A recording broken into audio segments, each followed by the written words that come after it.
Your first game back will, of course, be at Goodison Park this Sunday.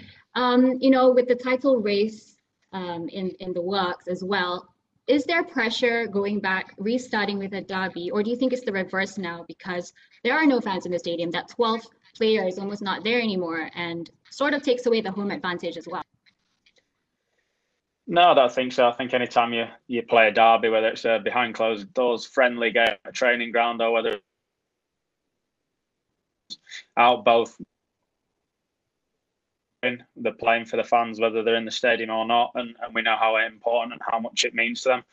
They've got to walk around the city and see each other regularly, and we need to give them those bragging rights. So it's straight in at the deep end, obviously, with a derby, but sometimes that can be good. There's no time to, easing yourself in or anything like that. We know it'll be flat out from the first minute, and that's what we've been preparing for. And it's always a tough game against Everton. We know that, and hopefully we can start well and get back on the run we were on before we finished. And obviously we had a strong 3/4 of the season. Hopefully we can finish as strong. On a much lighter note, it's going to be quite quiet in the stadium, obviously. I know there might be some music piped in, etc. Are you worried about what's going to be picked up by the mics as the players? Perhaps language might be a little bit colourful from either the players or the manager. Yeah, I think that's going to be obviously a lot different. And normally you have to shout at the top of your voice to get messages across when you're playing at Anfield or something like that. And someone's 5 yards away from you and you're shouting, trying to get someone's attention. So that'll be different. I'm sure the microphones may hear a few things, unfortunately, but I think as players, we can't really worry about that too much. We have to make sure that we're on it and we have vote in the game. But maybe even more important, to be honest, when there's no atmosphere in the stadium, we have to create our own atmosphere. And the fans, like I've said before, they're a massive part of it and give you that G up when you need it, or a big tackle goes in and the whole ground lifts and that lifts that. We have to do that.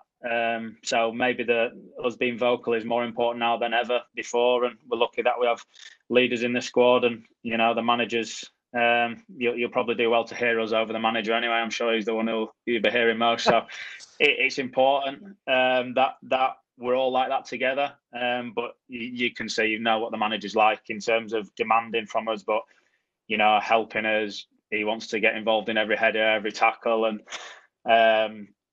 that's fantastic normally. I think it's going to be really important now. Like I say, hopefully there's just a few microphones a bit further away from him than there normally would be. Obviously, you've been around the Premier League for quite a long time.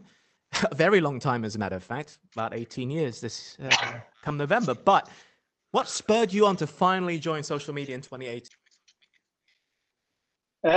I think, the main one was I'd come in from training every day, and whereas you used to give a few of the lads a bit of ribbon for the gear or a bit of banter about the hair or something like that, everyone was just sat down looking at the phones. Yeah. So I thought I'm going to have to get involved there to get any conversation or banter out of anyone. So, that was one thing. And I think it was just a good chance to engage with the fans a bit more. Obviously, people only see bits of you, they see in interviews, they hear your Yorkshire accent and they think that's the way you are and things like that. So it's nice to be able to give people a bit more and have a bit of a joke. And I just try to enjoy it really and have a joke on there. And it's nice to engage with the fans and give the fans a bit more. I think it's still important that you have your life for you as well. And, there's so much out there now, the interviews we do, there's cameras on you every day you're training, every time you walk into the stadium, everything you do. So it's nice to have a bit off the field with the fans also, but then also I think it's important that your family life and things like that do stay private. So I try to get that balance, and I think it's worked quite well. You've crossed over with multiple generations of players. You've played against some of the best. But one thing that strikes me as amazing about you is I've covered a lot of Liverpool games in the stadium, and I'm there for, say, an hour after the game, home and away. And you sometimes are the last man out there doing shuttle runs by yourself even. And for me, your consistency and your professionalism are your greatest attribute. Has that been the key to your longevity?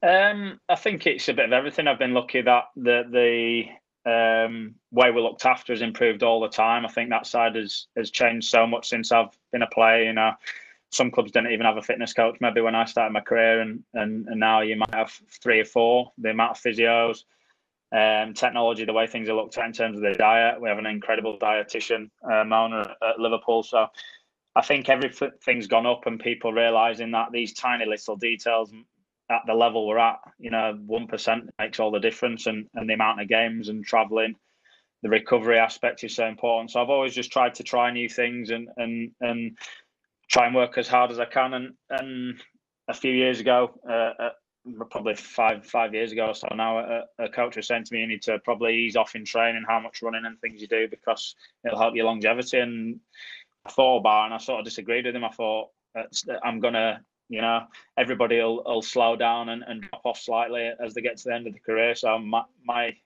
thought was, the higher you are and the higher level you drop in from, the further you've got to fall. So if I'm at the front of the running, then I'll be in the middle. So I think that's what I've always tried to do, just try and push myself and push as hard as I can. And you know, hopefully I can keep going. And yeah, I've started doing yoga in the last year as well. So I think that's helped a number of guys when they've got later in their careers. So, you know, hopefully that can help as well. The term bandied around is world class is bandied around, so often. But I feel that someone like Van Dijk deserves to be in that bracket. Now, I mentioned that 18 years has passed since you made your debut, or coming up to 18 years. So you played against those players that started off the Premier League back in 1992 and come into the tail end of their careers. You played against players who made their debut just before you, who became Premier League legends, the likes of Lampard and Gerrard, etc. And you're playing with the current crop of players, obviously. So where does someone like Van Dijk fit into the category of best defenders in the Premier League? Yeah, right up there. I think, you know, I've been very fortunate to play some amazing centre-halves. Then you look at Rio, Jonathan Woodgate, Vinny Company. Virgil's right in there with all those guys. I think, and hopefully he'll keep improving as well. I think the players he has around him, Joe Gomez, Joe Matip, Dejan Lovren, I don't think their impact on him can be lost either. You know, Virgil get a lot of credit, and rightly so, but you look at the rest of the back four and the goalkeeper, you look at the screening job of the midfield, and you look at the other 3 centre-halves who slip in alongside him, and no matter who's playing with him, do so well and push him, and the competition for places is massive. And, you know, Virgil's there, and it's who's to partner him really, but those 3 guys and their impact on him can't be understated as well for how good they are. You know, I think we've got 4 incredible centre-halves, and that's massive as well to push Virgil. But Virgil, you know, there was a clip I think Liverpool put out recently. There was a game against Southampton, and the ball's come out his shoulder. He's got a forward sprinting and hunting him down into the shoulder first time into my path. And, you know, I replied to it actually, but it was one of those moments in a game where I nearly stopped and applauded before I controlled the ball myself. It was just ridiculous defending, and that's the sort of thing he can do. He reads the game so well. He's quick. He's great on the ball. A good communicator. Deadly in the air, and his positioning so good. You can see that after the game, and you look at how far players have run, and he's run miles less than everyone else, and even his other centre halves. And you just think, how's that possible? But he just reads the game so well. So he's an incredible player for us, and a big part of what we do. You know, the spine's massive in the team, and he's obviously a rock in that defence. But again, the way we play and play as a team, the guys around him do an incredible job as well. And Virgil rightly gets a lot of credit, but the boys around him need an awful lot as well for how they push him, help him, and play with him as well. You are obviously part of that. I don't think you're giving yourself enough credit. I mean, we've seen you play at left back, midfield, wherever you're needed, you are there. And another thing is you're very vocal. You're equally as vocal as Jordan Henderson and Virgil van Dijk as a real leader of the team. Yeah, I think it's important. You know, obviously Hendo wears the armband and does it. Full team has a number of leaders, and you know, we talked about Robbo as well. It's hard to get him to shut up at times, but on the field, that's always a good thing. So I think that's so important, having players who are vocal. But everyone has the team first, and that's the biggest thing. This squad of players, the team spirit that's there. But the team always comes first in everything we do, I think you can see that in how we've played, how the team's grown over the last few years. But when we're in a tough situation and we need late goals or things don't quite go right, you can see how we bounce back or stick together and keep pushing, and that comes again from the manager. But also that team spirit and the togetherness we have within the dressing room. If Liverpool win the league, how are you personally going to be celebrating? More Ribena? Might I suggest Ribena with sparkling water to just really change it up? It's pretty exotic, that. Yeah, I don't know. Like I said, I don't want to talk about it too much. We just want to concentrate on the next few games. I'll let you know when, and hopefully if it happens and we get the job done, I'll let you know. I'll be holding you to that. Very tough question. Is the pineapple on a pizza debate still going on with Andy, James? Not for me. There's no debate about it. It definitely belongs. That's done and dusted. Yeah. No. I have to disagree with you there. I really no. No. You've dropped down a level in my books, if I'm being honest. No. Maybe you're not exotic enough to appreciate it then. If you come back to Malaysia here, I'll cook you an exotic dish, and then we'll see who's more exotic. Having played for so many years at the very top level, who's your favorite player to partner with in midfield? If you had to draw up your dream 11, who's in midfield with you? Wow, what a question that is. I don't know. I think you can look at it so many different ways. I always enjoyed playing with Gareth Barry. So simple, so got it, amazing technique. So underrated. If you didn't watch him every week, you didn't know how good he was, and you played with him. I watched him. He was an incredible player. So he was always good to play with, as a good mate of mine as well. But probably it has to be Stevie G, I think. His all-round ability as a player, incredible. And, my job would be pretty easy playing with him. I'd just give him the ball, the 3-4 yard pass, and stand there and watch him run the game. We see you playing in different positions in the pitch. What's your own favorite position to play? Yeah, I think midfield, attacking central midfield, I'd say is my favourite. I've always felt I'd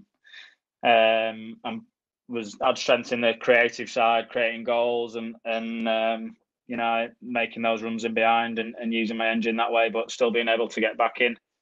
I think obviously when you play wide, which I played a lot earlier in my career, you have to have that discipline to keep your position, and sometimes the ball might not be coming out to your flank, and you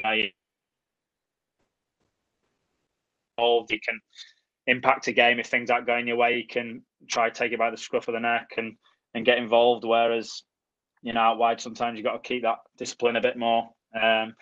Obviously the fullback position has come into the game the last few years, or into my game the last few years a bit more, so that's been different again. You have to learn pretty quick, but the way we play fullback is very different to, like we've talked about, and like I've been reminded about a few times today, when I started in 2002, a long time ago.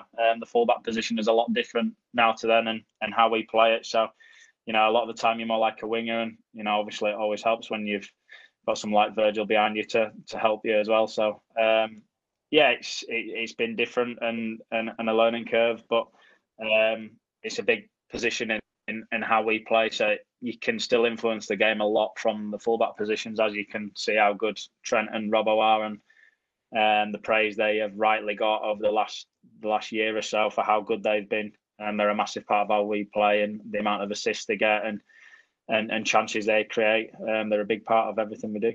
Klopp, the most impactful manager that you have played under.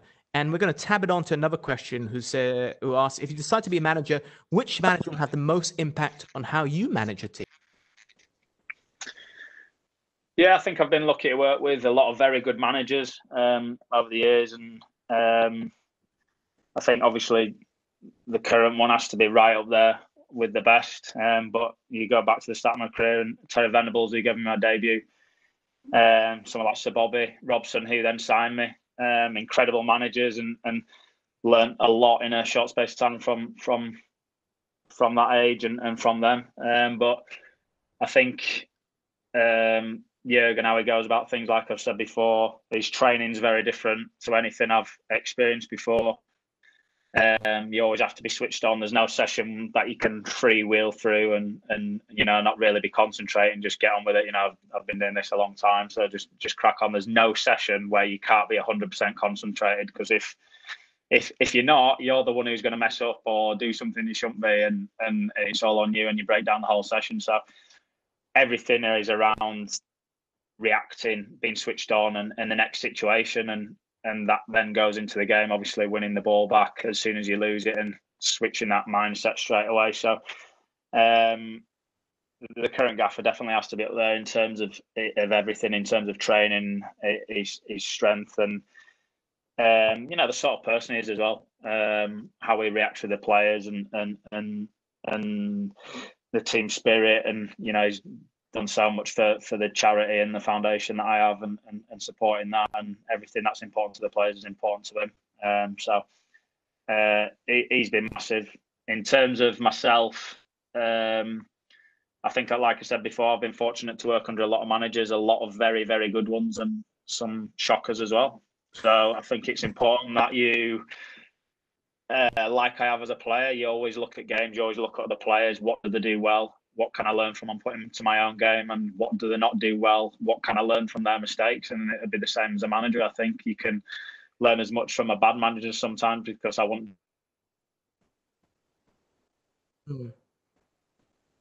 That's the most important thing, and that's you can do that every single day, and always try and get better, and look at every single manager, coach, or the players you're playing with, and try put it into your own game and improve yourself. Yeah, and being honest with players as well, I think, is such a key aspect. That's something that always crops up. Honesty. Yeah, 100%. If you're not playing, you'd just rather have an honest answer. Why am I not playing? Tell me. Then I can go away and work at it. If you don't get an honest answer, you can't do anything about it. You're always going to have players and managers who rate you as a player or don't. That's opinions. But yeah, I think you're absolutely nail on the head. Honesty is the biggest one, and it's strange sometimes when you have managers who are ex-players and you feel like they've forgotten what it was like to be a player. This is just off the top of my head, because you're talking about learning. And I felt that during this lockdown period, I'm not sure if you watched this documentary on Michael Jordan, which went globally. I thought I learned a lot just by watching that. Do you feel inspired when you watch athletes in other disciplines rather, doing what they do? Does that spur you on? Do you feel like you're learning from someone like Michael Jordan? Yeah, I mean, it was an incredible series. I think it's amazing always watching people who dominate in their sport. Someone like Michael Jordan, you look at someone like Tiger Woods, how they go about things, and just the looking at how they do things in their sport. I think that's something that you can learn a lot. In football, we can look at other sports and see how they do things, and then take it and put it into our own as well. But these sorts of people you talk about, an example I had in football was probably Alan Shearer. The first time when I signed for Newcastle and went to the Far East, and the attention he got was incredible. And just watching him, how he, everywhere we went, we got off the coach and everyone was shouting his name, and people waiting until 4 o'clock in the morning to a hotel, and they were all there to see him. And I think that was similar when you watch the documentary of Michael Jordan. The attention everywhere he went, how those guys deal with it is incredible, but then still have the mentality to push themselves on the court, not get distracted by all the things that they could easily be getting distracted by off the court in this case. Incredible. Yeah, I think my friends are one of those people waiting in the hotel lobby. They had a mini season here in Malaysia, and I think Chelsea were here as well. Jimmy Floyd Hasselbank, because I know Shearer, probably like 2004-ish. I think that would have been. So Bobby was here. Yeah, I actually remember that. My friends still have the picture. I remember it was pretty stormy actually. We had a training session, and the pitch was waterlogged, and we were doing the session, and so Bobby, perfectionist, couldn't go in until we finished the session. But the pitch was that wet, you literally couldn't pass it 5 yards. So we're doing a session where it's crossing and finishing, and you had to do everything in the air. So you had to knock a 30 yards diagonal pass in the air. The guy had to keep it up, volley it into the box and then score with a header or a volley. The ball couldn't touch the floor. And the storm's coming in, and the guy who was looking after was like, you need to get back to the hotel. The storm's going to hit any moment. He's like, no, one more. We're not leaving until we get it right. And that was the perfectionist he was, even with a storm coming about to hit us. No, we're going to get it right before we go. It must have looked like a FIFA video game with the ball constantly up in the air and probably doing volleys and bicycle kicks. Did Sir Bobby have a name for you? Did he ever forget your name or anything? Because he's quite famous for that. Yeah, I think the first day I signed, he hadn't been there the first 2 days, I think, of pre-season, and the third day, and I was stood about 3 yards away from him, and he come in and he says, "Where's the new lad? Where is he, guys?" Like, Gaffer is right there. He's like stood 3 yards away from him, but he was incredible. Even the short time I was with him, the knowledge he had, he'd keep you behind after training, like little scenarios he'd set up after training and things you'd see in your position, like patterns of play. And like, if it comes into you, you can knock it around the corner and do, and just his experience of the game, and, you know, a person to be around, and his love for the game, and what a legend he was. I'll tell you this story because you shared so much with us. Our resident pundit here in Malaysia, he's living in Thailand. He flies in, is Gary Stevens, the Tottenham one. So he went to the '86 World Cup, the Maradona one. And there was another Gary Stevens in the team. And there was Trevor Stevens. And Sir Bobby is the manager. So you can probably imagine what it was like within the camp. 2 players with the same name and another one with a similar name. Amazing. James, I want to thank you so much for taking the time. Just one last request. Do you have a message for the Malaysian fans of the Premier League and of Liverpool football? Yeah. Just enjoy the football coming back, and enjoy the end of the season. In terms of Liverpool fans, we thank you for your support. We see it whenever we travel. We hear it when we're at home. Every interview we do, your support's incredible. And like I say, even though we know the fans all over the world will be with us, and we'll try to bring home that title.